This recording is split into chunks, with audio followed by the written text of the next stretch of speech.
শরীফ ওসমান হাদি আজকের তার লাশ আমার কাঁধে বহন করতে হচ্ছে।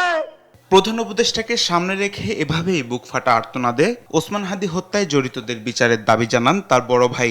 প্রকাশ্য দিবালোকে রাজধানীতে হাদিকে গুলি করে কিভাবে অপরাধীরা পালিয়ে যায় রেখে যান সে প্রশ্ন। তারা কেমন করে গেল এই প্রশ্ন জাতির কাছে রেখে গেলাম। আল্লাহু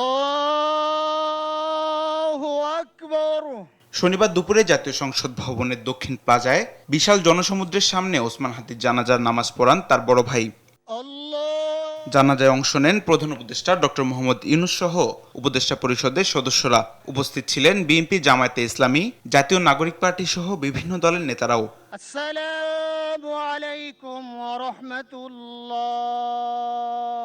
হাদিকে বিদায় নয় তার কাছে ওয়াদা করতে এসেছেন জানিয়ে ডক্টর ইউনূস বলেন, রোজকার সাধারণ খাবার এখন হবে অসাধারণ। প্রাণ স্বাদের মশলা, স্বাদ বাড়ায়, ঘ্রাণ ছড়ায়। যতদিন বাংলাদেশ থাকবে ততদিন বাংলাদেশের মানুষের বুকে অমলিন থাকবেন হাদি। যেসব ওয়াদার কথা হাদি বলে গেছেন সেগুলো পূরণ করা হবে বলে জানান প্রধান উপদেষ্টা। আজকে তোমাকে প্রিয় হাদি বিদায় দিতে আসিনি,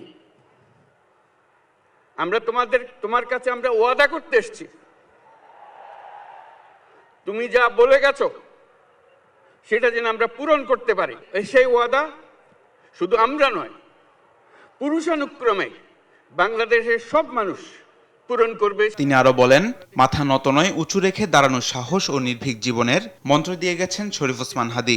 এই মন্ত্র নিয়ে এগিয়ে যাবে বাংলাদেশ। উন্নত মমশিরের যে মন্ত্র তুমি দিয়ে গেছো সেটা বাংলাদেশি সন্তানের জন্মলগ্ন থেকে যতদিন সে বেঁচে থাকবে নিজের কাছে বলবে, চল বলবীর চির উন্নত মমশির, আমাদের শির কখনো নত হবে না।